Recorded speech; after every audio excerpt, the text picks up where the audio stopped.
안녕하세요, 가치현입니다. 자, 오늘 시장이 그렇게 좋았던 하루는 아니었던 것 같아요. 지금 화면을 보시더라도 확실히 파란 색깔이 많은데, 일단은 코스피는 오전장에는 그래도 나름대로 선방을 했었는데 오후장으로 가면서 하락하는 모습이 나왔고, 오늘 0.2% 하락과 함께 그래도 3,000포인트는 지켜준 것 같습니다. 반면에 코스닥 같은 경우는 0.8% 가까운 큰 하락이 나왔고, 그 때문에 다시 한번 1,000포인트를 무너뜨렸죠. 자, 그리고 시가총액 상위 종목들을 보면 오늘은 LG화학의 급락이 눈에 띄는 것 같아요. 물론 LG화학뿐만 아니라 대부분의 2차전지 소재 기업들, 2차전지 섹터에서 많은 하락이 나왔는데, 그렇다 보니 최근에 좋은 흐름이 나오고 있었던 LG화학도 조금은 동조화된 모습을 보여준 것 같습니다.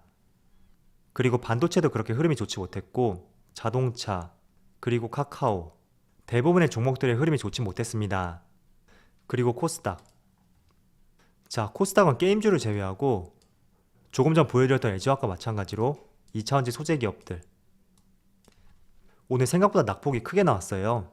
그래서 여기에 대한 생각은 제가 좀 뒤에 가서 말씀을 드려보고, 아무튼 지수의 낙폭이 좀 강했던 만큼 코스닥 상위 종목들도 그렇게 좋은 흐름은 아니었다, 이렇게 정리를 해보겠습니다. 자, 이어서 코스피의 수급을 살펴보면 오늘 특이하게 지수는 하락이 나왔는데 기관과 외국인의 순매수를 보여주었네요. 이 부분을 한번 해석해 본다면 개인들의 적극적인 매도세가 나왔을 가능성이 있을 것 같아요.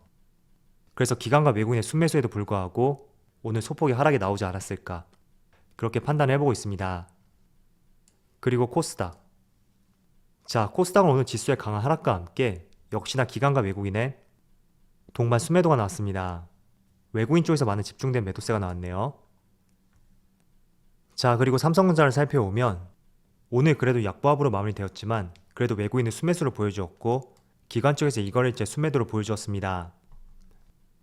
그리고 오늘 어제하고 동일한 가격에 마무리되었던 카카오, 오늘은 기관 쪽에서 많은 매수 물량이 들어왔고 외국인은 소폭의 순매도를 보여주었네요.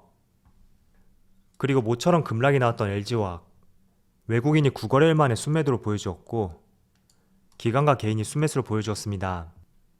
그리고 LNF도 한번 살펴볼게요.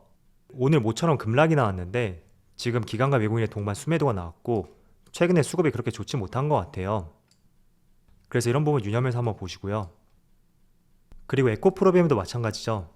오늘 기관과 외국인의 대량 순매도가 나왔고 특히 외국인 쪽에서 강한 매도세가 나왔습니다. 그래서 전반적으로 오늘 2차전지 기업들에 대해서는 외국인의 순매도가 짙었던 업종이었다, 그렇게 분류를 해볼 수가 있겠네요. 자, 이어서 주체별 매매 동향을 살펴보면 10월 21일 외국인이 가장 많이 매수한 종목은 삼성 SDI, SK바이오사이언스, 일진머티리얼즈, HMM, 후성, 이렇게 다 종목을 순매수 상위 종목 올렸습니다. 조금 전에 보여드렸던 종목들은 외국인이 순매도가 많았었는데 지금 여기에 삼성 SDI하고 일진머티리얼즈, 그리고 대주전자재료까지, 이런 종목은 또 외국인들이 순매수를 많이 보여주었네요. 그리고 기관은 하이브, SKC, KB금융, 펄어비스, 크래프톤, 이렇게 다 종목을 순매수 상위 종목 올렸습니다. 자, 전날 마감되었던 미국 증시 흐름부터 살펴볼게요. 먼저 다우지수는 0.4%의 상승이 나왔고, 그리고 나스닥은 어제 보합으로 마감되었습니다. 그리고 S&P 500은 0.4%의 상승이 나오면서 미국 시장 흐름이 그렇게 나쁘진 않았어요. 그리고 직전 고점까지 다이렉트로 올라갔기 때문에 지금 여기서 전고점에서 맞고 내려오지 않는다면 개인적으로 국내 시장도 21선을 돌파하고 추세적으로 우상향 흐름을 보여주지 않을까, 그렇게 생각하고 있습니다. 자, 그리고 계절적으로 한번 봐도 항상 가을쯤에는 시장이 좋지 못했어요. 반면에 연말이나 연초, 이때는 주식시장이 조금은 긍정적이었던 측면이 있었기 때문에 지금 코스피가 단기적으로 저항선과 맞닿았다고 하더라도 저는 연말까지 추세로 봤을 때는 조금은 우상향 쪽으로 지수는 상승할 것이라고 판단을 하고 있습니다. 그리고 시장이 나쁠 때마다 항상 이런 이야기가 있잖아요. 지수가 폭락할 것이다, 그리고 코스피가 2800, 2700 그 이상으로 내려갈 수가 있다. 항상 시장이 안 좋을 때마다 부각이 되는 이슈였습니다. 자, 그런데 물론 이런 내용 같은 경우에는 지금 코스피가 3300포인트라고 하더라도 끊임없이 발생이 되었지만 부각이 되지 않았을 뿐이지 지수가 정말 좋다고 하더라도 계속 나왔던 이슈였어요. 그렇지만 지수가 지금 3000포인트 근처까지 왔기 때문에 어두운 코스피 전망치, 이런 말들이 부각된다고 볼 수가 있는데, 물론 기사에서 이야기한 대로 2850까지도 갈 수가 있고 그 이하도 내려갈 수가 있겠죠. 자, 그렇지만 어디까지 내려갈지 그 부분은 여러분들이 판단하지 마세요.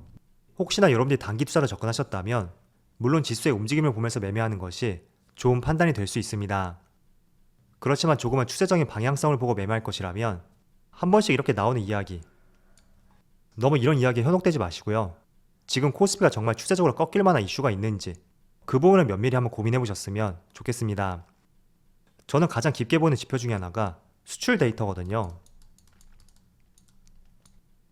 이 수출 데이터가 잘 나온다는 것은 결국에는 국내 기업도 실적이 좋다는 것을 방증하는 것이고, 이렇게 수출이 견조한데 주가가 내려간다는 것은 또 빠르게 복구할 수 있는 가능성이 있다, 그렇게 해석을 해볼 수가 있습니다.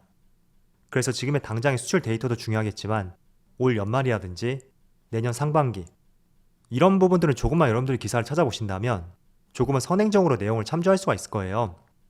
왜냐하면 수출 데이터라는 것은 약 2, 3개월 정도 선행 데이터로서 국내 수입 물량을 참조해 본다면 얼마나 수출이 늘어날 수 있고 줄어들 수 있는지 이런 부분을 참조할 수가 있습니다.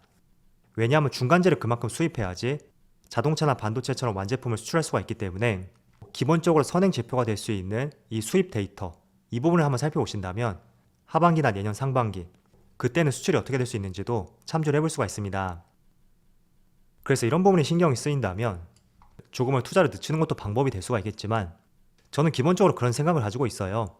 지금 코스피가 1000포인트던 3300이던 항상 이런 비관론적인 이야기는 늘 있었다, 그런 점을 먼저 생각해 보시고요. 작년 3월달에 코스피가 1400포인트였나요? 단기간에 급락을 했을 때 그때도 1000포인트까지 갈 것이라는 이야기가 많이 나왔었거든요. 그래서 여러 의견을 듣는 것은 중요하겠지만 그 결정은 여러분 스스로 하는 것이다, 그렇게 말씀을 드리겠습니다. 하지만 저의 생각은 하반기로 갈수록 지수가 조금 더 상승할 것이고, 그렇다고 해도 지수는 박스권을 형성하면서 이 안에서 움직이지 않을까, 그렇게 생각하고 있습니다. 자, 그리고 오늘 특징적인 것이 2차전지 소재 기업들, 오늘 생각보다 굉장히 큰 낙폭이 나오고 있어요. 지금 촬영 시점이 오후 1시 30분쯤 되었는데 에코프로비엠이 8% 가까운 급락이 나오고 있고 LNF도 마찬가지로 8% 가까운 급락이 나오고 있습니다. 그리고 첨보는 6%,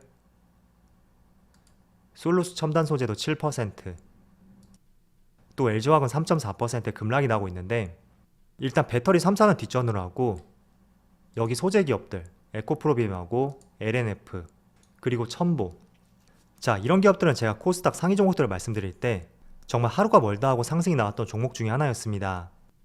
그렇지만 오늘 낙폭이 세게 나오고 있는데 이 시점에서는 여러분들 기준을 두 가지로 세우셔야 됩니다. 첫 번째가, 자, 단기적으로 봤을 때 2차전지 소재 기업 같은 경우에는 지난 9월 달부터 볼게요. 저점 대비 고점까지, 특히 LNF는 100%의 수익이 났습니다. 지금 두 달이 채 안 됐는데 100%라는 것은 급등을 넘어서 폭등이라고도 볼 수가 있거든요. 자, 그래서 단기적으로 봤을 때는 이런 차익 매물, 저는 충분히 발생될 수 있다, 이런 판단을 하고 있고, 이게 오늘 하루에서 그칠지 아니면 이제 추세적으로 2차전지 소재 기업 쪽에서 자금들이 다른 쪽으로 이동하는 변곡점이 될지 그걸 알 수는 없을 것 같아요. 그렇지만 일반적으로 시가총액이 7조 원이 넘는 대기업이 두 달 만에 100% 상승이 나왔다는 것은 언제든지 조심해야 되는 시점이다, 먼저 그런 말씀을 드리고, 이렇게 오늘 7% 이상의 급락이 나온다 하더라도 솔직히 이상할 것이 없는 그런 시점이라고 볼 수가 있습니다. 자, 그래서 내가 단기적으로 2차전지 소재 기업에 대해서 관심을 가지고 있었고 또 매매할 계획을 가지고 있었다. 그렇다면 저는 조금 관망해보는 시간이 필요할 것 같아요.